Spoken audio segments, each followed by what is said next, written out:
Halo semuanya, perkenalkan saya Celestia Hendra Putri. Saya merupakan peserta pelatihan dasar CPNS dari formasi auditor ahli pertama di Inspektorat Kabupaten Bangka.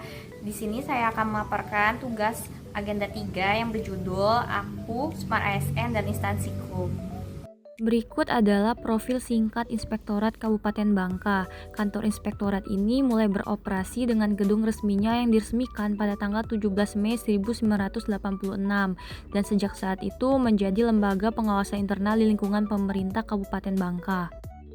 Visi Inspektorat Kabupaten Bangka adalah menjadi Inspektorat Kabupaten Bangka yang profesional untuk meningkatkan kualitas kinerja penyelenggaraan pemerintah profesional dalam rangka mendukung pencapaian tujuan dan sasaran penyelenggaraan pemerintahan di lingkungan pemerintah Kabupaten Bangka. Lalu visi tersebut diwujudkan menjadi 3 misi utama, yaitu menyelenggarakan pengawasan internal secara profesional terhadap tata kelola pemerintah Kabupaten Bangka. Yang kedua yaitu meningkatkan peran pembinaan atau konseling aparat pengawasan internal dalam penyelenggaraan tugas dan fungsi pemerintah daerah. Yang ketiga yaitu meningkatkan dan mengembangkan profesionalisme aparatur dan kapasitas pengawas internal yang didukung oleh sistem informasi pengawasan yang akurat dan aktual. Selanjutnya adalah bagan struktur organisasi Inspektorat Kabupaten Bangka. Struktur organisasi Inspektorat Kabupaten Bangka disusun untuk memastikan fungsi pengawasan berjalan efektif dengan pembagian peran yang jelas pada setiap bagian dan sesuai tanggung jawabnya. Inspektorat Kabupaten Bangka memiliki 3 layanan utama.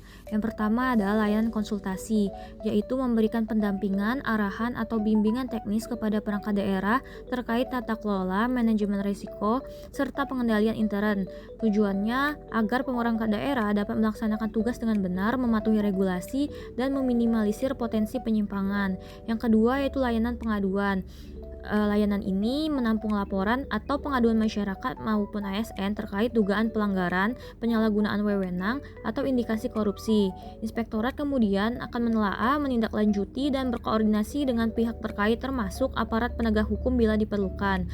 Selanjutnya yaitu layanan pengawasan, meliputi audit, review, evaluasi, dan pemantauan atas penyelenggaraan pemerintah daerah. Pengawasan ini bertujuan memastikan akuntabilitas, efisiensi, efektivitas, dan kepatuhan terhadap aturan sekaligus memberikan rekomendasi perbaikan.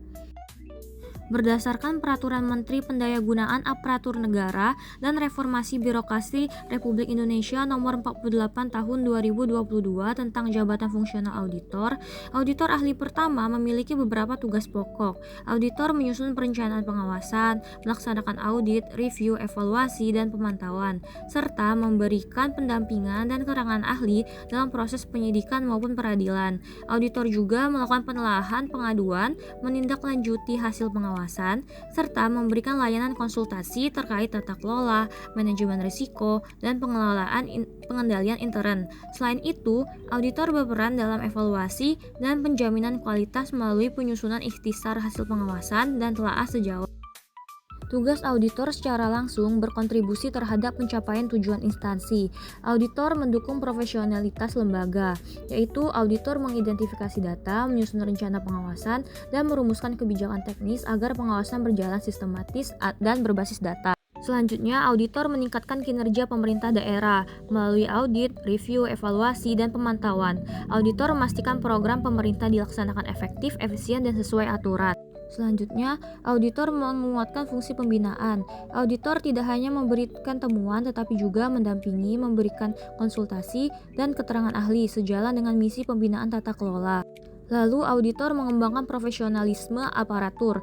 Evaluasi hasil pengawasan, telaah sejawat, dan penjamin kualitas membuat auditor semakin kompeten dan profesional. Terakhir, auditor menjamin akuntabilitas dan kepercayaan publik. Pengelolaan tindak lanjut pengawasan dan penelaahan pengaduan masyarakat membantu mewujudkan pemerintah yang transparan, bersih, dan akuntabel.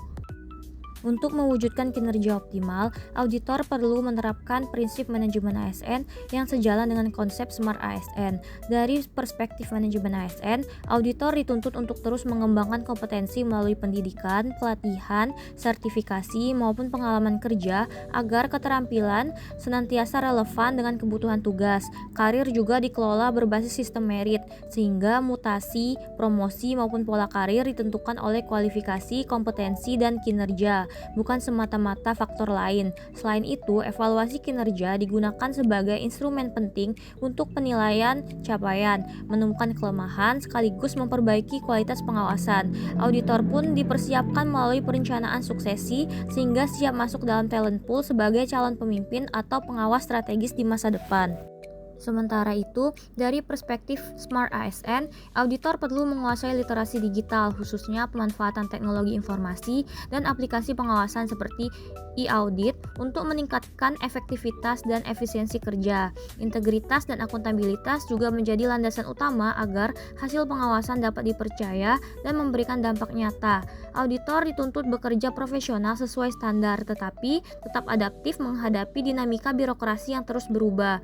Kolaborasi dan komunikasi dengan organisasi perangkat daerah menjadi kunci agar rekomendasi pengawasan mudah diterapkan. Lebih dari itu, orientasi pelayanan publik harus selalu diutamakan dengan memberikan rekomendasi yang solutif untuk memperbaiki tata kelola pemerintahan.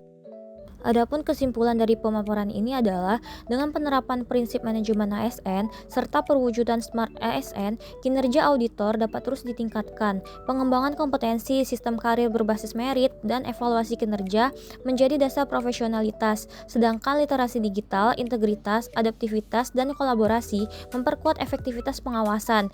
Integrasi keduanya menjadikan auditor sebagai agen perubahan dalam mewujudkan birokrasi yang transparan, akuntabel, dan berdaya saing.